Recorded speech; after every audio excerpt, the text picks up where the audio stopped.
গোসলের সুন্নত নিয়ম এবং গোসল কত প্রকার, কোন কোন কাজ করলে গোসল ফরজ হয়, এ বিষয় নিয়ে আজকে আলোচনা করার চেষ্টা করব।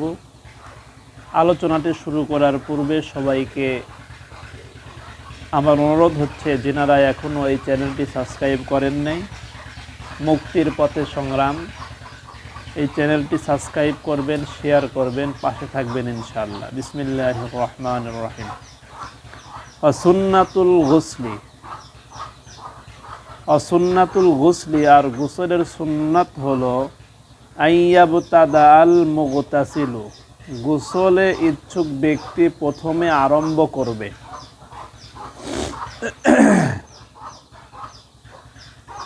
কি আরম্ভ করবে? বিগসলিল ইয়াদাইহি ওয়া ফারজিহি, তার উভয় হাত এবং তার লজ্জাস্থান ধৌত করার দ্বারা, তার উভয় হাত এবং লজ্জাস্থান ধৌত করার দ্বারা সে তার গোসল আরম্ভ করবে। উভয় হাত কবজি পর্যন্ত ধৌত করা, কেননা এই হাতে কোনো অপবিত্র কোনো জিনিস যদি থাকে, যখন এই কবজি পর্যন্ত ধৌত করা হবে, কেননা হাতে কোনো অপবিত্র বস্তু থাকলে তা শরীরের অন্যান্য অঙ্গে বিস্তৃত হয়ে পড়বে। তাই প্রথমে উভয় হাত কবজি পর্যন্ত ধৌত করা, এটা হচ্ছে সুন্নাত। 2 নাম্বার হলো ফারজিহি, তার লজ্জাস্থান ধৌত করা, যাতে এই অঙ্গের কোনো অপবিত্রতা অন্য অঙ্গে ছড়িয়ে পড়তে না পারে, এজন্য লজ্জাস্থান ধৌত করতে হবে। এরপরে ওয়ায়ুজিলুন নাজাসাতা, নাপাকি দূর করতে হবে। শরীরের যে অঙ্গে লজ্জাস্থানে হোক, যেখানে হোক, যেখানে নাপাকি লেগে থাকবে সেই নাপাকি দূর করতে হবে। ইন কানা তাআলা বাদানিহি, এই কথার ব্যাখ্যা করতেছেন, যদি থাকে আলা বাদানিহি, তার শরীরের উপরে, তার শরীরের যে কোনো জায়গায় যদি কোনো অপবিত্র থাকে তাহলে ওটা দূর করবে।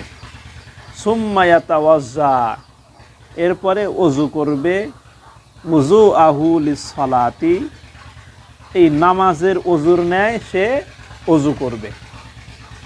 ইল্লা রিজলাহি, তবে ওযু করবে থেকে কিন্তু তার পাও ধৌত করবে না। হ্যাঁ, যখন ওযুটা কমপ্লিট হয়ে গেল তখন সুম্মা ইউফিদুল মাআ, অতঃপর পানি প্রবাহিত করবে, পানি ঢেলে দিবে, ঢালবে, আলা রাসিহি, তার মাথার উপরে, ওয়া আলা সাইরি বাদানিহি, এবং তার সমস্ত শরীরের উপরে পানি ঢেলে দিবে। সালাসান, 3 বার পর্যন্ত। তাহলে তার শরীরের উপরে এবং তার মাথার উপরে পানি ঢেলে দিবে কয়বার? 3 বার। সুম্মা ইয়াতানাহা, অতঃপর একটু সরে যাবে, আন যালিকাল মাকান, যেই স্থানে দাঁড়িয়ে সে কী করলো? গোসল করলো। ফায়াগসিলু রিজলাইহি, অতঃপর তার উভয় পা ধৌত করবে, কারণ পা আগে কিন্তু সে কি করে নাই? ধৌত করে নাই, পরবর্তীতে সে পা ধৌত করবে। এখন মেয়েদের ব্যাপারে একটি গুরুত্বপূর্ণ মাসলা বর্ণনা করা হচ্ছে, যে মেয়েদের যদি মাথায় বেনি থাকে অথবা খোপা থাকে, তাহলে কি বেনি খুলে খোপা খুলে গোসল করতে হবে, নাকি ওইটা মাথায় রেখেই গোসল করা যাবে? এই কথাটা এখন বর্ণনা করবে। দেখি কিতাবালা কি বলেন।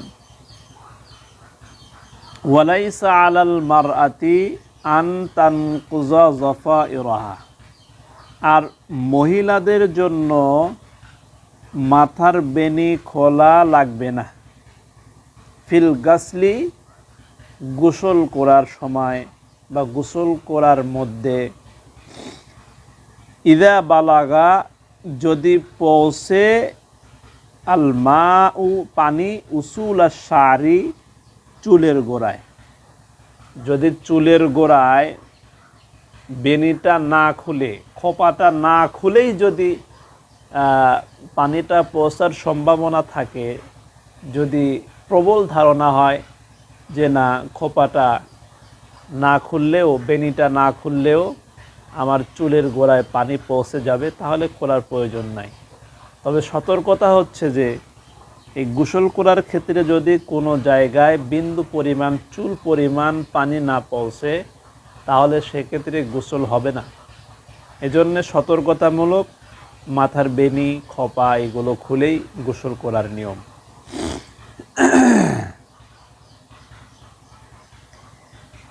আল্লাহু আকবার। এরপরে গ্রন্থকার রহমতুল্লাহ আলাইহি কিছু ব্যাখ্যা বিশ্লেষণ করছেন। যেমন গুসলুন এর পরিচয় দিচ্ছেন। গুসলুন, গাসলুন শব্দের আবিধানিক অর্থ কি? গাসলুন শব্দটি গাসালা ইয়াগসিলু বাবে জরাবা ইয়াজরিবু এর মাজদার। এর আবিধানিক অর্থ হলো ইফাদাতুল মাআ, পানি প্রবাহিত করা, ঢেলে দেওয়া। ইজালাতুন নাজাসাতি, নাপাকি দূর করা।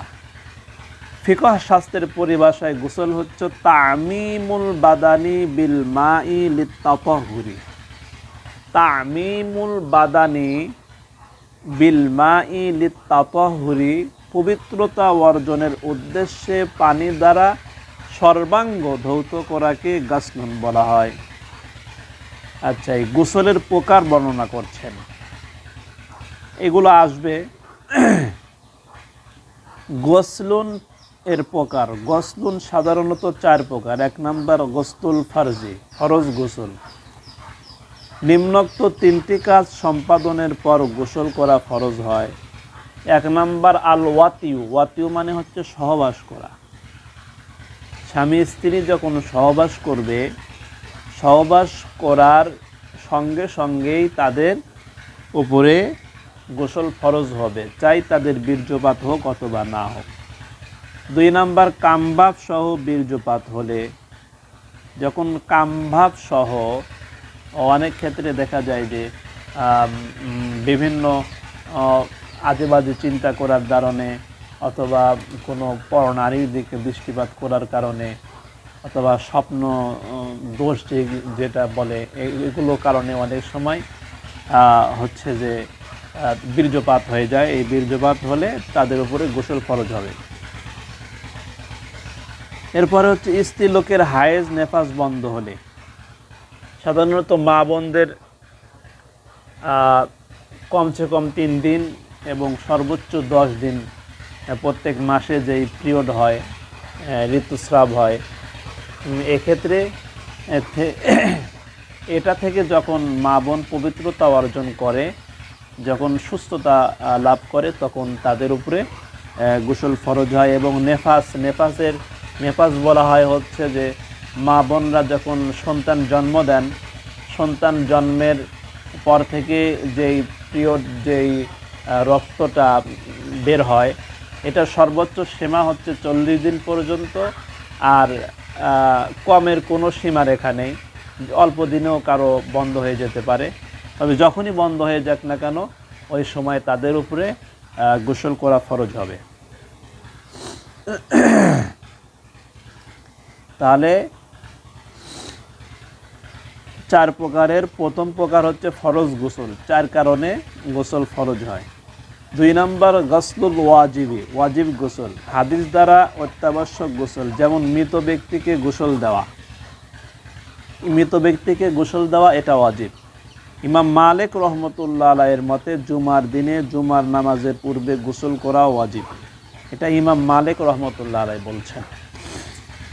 আল গসলুল মাসনুন, সুন্নাত গোসল, কয়েকটি বিশেষ দিনে বা বিশেষ বিশেষ কাজে গোসল করা সুন্নাত। যেমন 2 ঈদের দিন, জুমার দিন, আরাফার দিন, ইহরামের পূর্বে।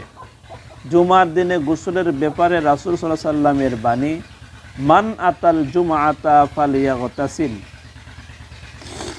এখানে হাদিসের মধ্যে বলা হচ্ছে যে মান আতাল জুমআতা, যেই ব্যক্তি জুমায়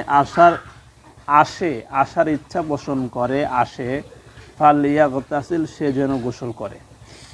আচ্ছা, আল গসলুল মুস্তাহিব্বু, মুস্তাহাব গোসল, কোনো উত্তম কাজ হাতে দেওয়ার জন্য কৃতজ্ঞতা স্বরূপ যে গোসল করা হয় তাকে মুস্তাহাব গোসল বলা হয়। প্রাপ্তবয়স্ক হলে বা ইসলাম গ্রহণ করলে গোসল করা। গোসলের ফরজসমূহ, গোসলের 3 ফরজ আমরা জানি: কুলি করা, নাকে পানি দেওয়া, সমস্ত শরীর ধৌত করা।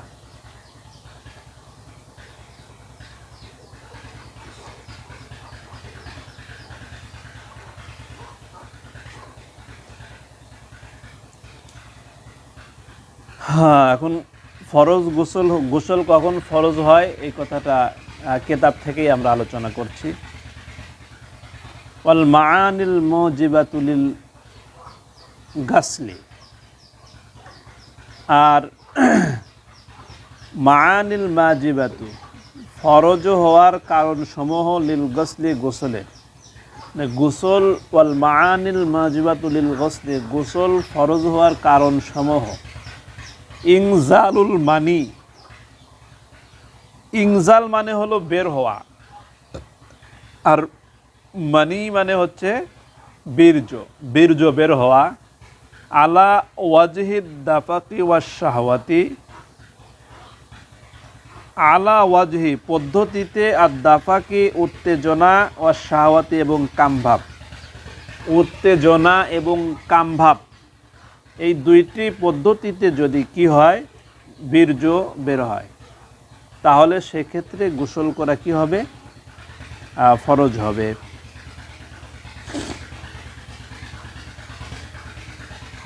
মিনার রজলি ওয়াল মারআতি, পুরুষের এবং নারীর। তাহলে নারীর এবং পুরুষ এবং নারীর যদি কামভাব, উত্তেজনার সাথে, শাহওয়াতের সাথে যদি বীর্যপাত হয়, তাহলে তার উপর গোসল করা ফরজ হবে। এখন এটা সহবাসের মাধ্যমেও হতে পারে, স্বপ্নদোষের মাধ্যমেও হতে পারে, আবার কোনো খারাপ অশ্লীল চিন্তা ভাবনা করার কারণে হতে পারে। এইগুলো কারণে, যে কারণেই হোক না কেন, যদি উত্তেজনার সাথে বীর্যপাত হয়, যদি মনি বের হয়, তাহলে সেক্ষেত্রে গোসল করা ফরজ হবে।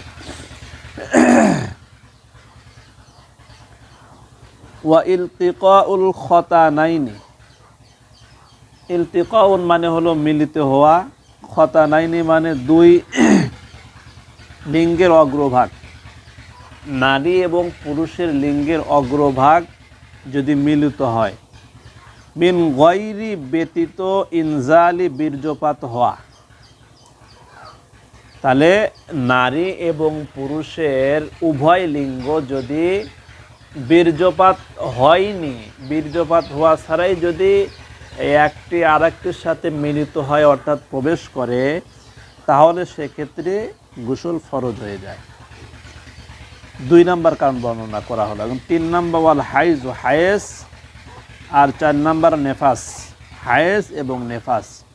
হায়েজ এবং নেফাসের রক্ত যখন বন্ধ হয়ে যাবে, তখন মা বোনদের উপরে গোসল করা ফরজ হয়ে যায়।